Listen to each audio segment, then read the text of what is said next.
For decades, Neverland Ranch was presented to the world as something almost too magical to be real. Ferris wheels turned across the grounds. A miniature train traveled through the estate. Exotic animals lived on the property. And there was even a private movie theater. It looked less like a home and more like a permanent amusement park. That image became inseparable from Michael Jackson. He purchased enormous Southern California property years before his children were born and transformed it into a world inspired by Peter Pan, a place named after the fictional paradise where children never had to grow up.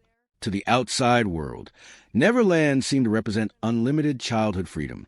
But according to Jackson's daughter, Paris Jackson, the reality of growing up there was very different. In a recent candid conversation with Alex Cooper on Call Her Daddy, Paris offered perspective that challenges one of the most persistent assumptions about her childhood, that she and her brother spent their early years freely enjoying a private zoo, carnival, and movie theater whenever they wanted. Her memories tell a much more ordinary story. Neverland was never simply a family residence. The estate covered thousands of acres and included attractions that would be extraordinary even at a commercial theme park. Amusement rides, a zoo, a train and station, and a movie theater. Michael Jackson deliberately created an environment that reflected his fascination with childhood and imagination. The name itself came from Peter Pan, reinforcing the idea that Neverland was a place where childhood could exist outside the normal rules of the world. As photographs, television reports, documentaries, and magazine stories circulated, a particular image developed around Jackson's children. Paris, Prince, and BG were supposedly the ultimate privileged kids. The public imagined them waking up in a mansion, walking outside, and choosing between a Ferris wheel, a train ride, a movie, or a visit with exotic animals. It was an irresistible story. But Paris says that picture was not representative of her everyday life. For one thing, she did not spend her entire childhood at Neverland, although reports have placed a family at the property during portions of her early years. Paris has explained that her own memories of actually living there cover a much smaller period than many people assume. That distinction matters because Neverland became so strongly associated with her childhood that the two were almost treated as synonymous. They weren't. Paris grew up, moved around, attended school, and eventually experienced a childhood far removed from the property that the public continued to associate with her. And even when she was living at Neverland, her daily routine was surprisingly normal. One of the biggest misconceptions about life at Neverland was that the Jackson children had unlimited access to the estate's attractions. Paris's description suggests otherwise. She was homeschooled, meaning that her days involved lessons, assignments, and a structured routine. Instead of waking up and immediately heading toward the amusement rides, she would begin her schoolwork like countless other children who studied at home. There was a classroom, there were lessons, there was homework, there were chores, and there were rules.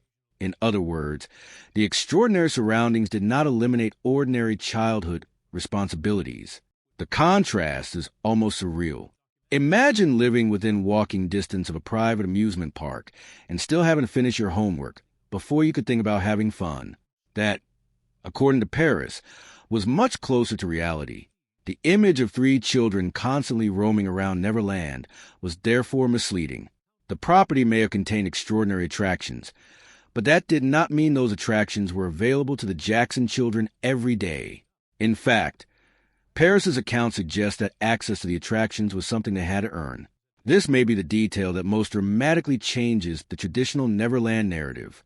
Paris has explained that if she and her brothers completed their chores, finished their homework, and behaved properly, they might occasionally be allowed to enjoy some of the attractions on the property. Notice the word, might. The Ferris wheel was not simply their backyard swing set. The movie theater was not automatically available every evening. The animals were not necessarily part of their daily routine. Instead, these experiences could function as rewards for good behavior. That is a remarkably ordinary parenting concept, considering the extraordinary setting. A child finishes their responsibilities and gets a treat. For one family, that treat might be television, a favorite meal, or a trip to the movies. For the Jackson children, it could mean riding an amusement attraction or watching a film in a private theater. And sometimes, even with all of Neverland's attractions surrounding them, the reward could be something completely ordinary. Paris has recalled outings to places such as Chuck E. Cheese and Circus Circus. That detail is particularly revealing because it strips away much of the mythology surrounding the family. The children didn't necessarily need a private carnival to have fun. They could still enjoy the same kinds of outings that other children did. The irony is striking. A girl living on an estate filled with attractions could still be excited about going somewhere as ordinary as a pizza arcade. It is a reminder that childhood is often less about the extravagance surrounding a child and more about the experiences that feel meaningful to them. Paris's account becomes even more interesting when she describes the intended purpose of the estate's attractions. Paris remembers something closer to a place created to give children who were facing difficult circumstances an extraordinary day. That does not erase the controversy surrounding the estate or its owner, but it does complicate the simplistic image of three spoiled children enjoying unlimited luxury. According to Paris, her own access to the attractions could be limited while other visiting children came specifically to experience them. The distinction is important because Neverland's public identity was shaped by what visitors saw. They saw the rides. They saw the animals. They saw the enormous property. They saw the fantasy. What they did not necessarily see was the everyday routine of the children who lived there. Neverland's story changed dramatically in the early 2000s. In 2003, television crews were invited onto the property, giving the public an unusually close look at the famous estate. But later that same year, the property became the center of a criminal investigation involving allegations against Michael Jackson. Neverland was searched by investigators, and Jackson was arrested and charged in connection with allegations of child molestation. The case became an international media spectacle. Suddenly, the same gates that had once represented fantasy and childhood wonder became associated with one of the most heavily scrutinized chapters of Jackson's life. The 2005 trial ended with Jackson being acquitted of all criminal charges. Nevertheless, Neverland never completely recovered its former place in his life.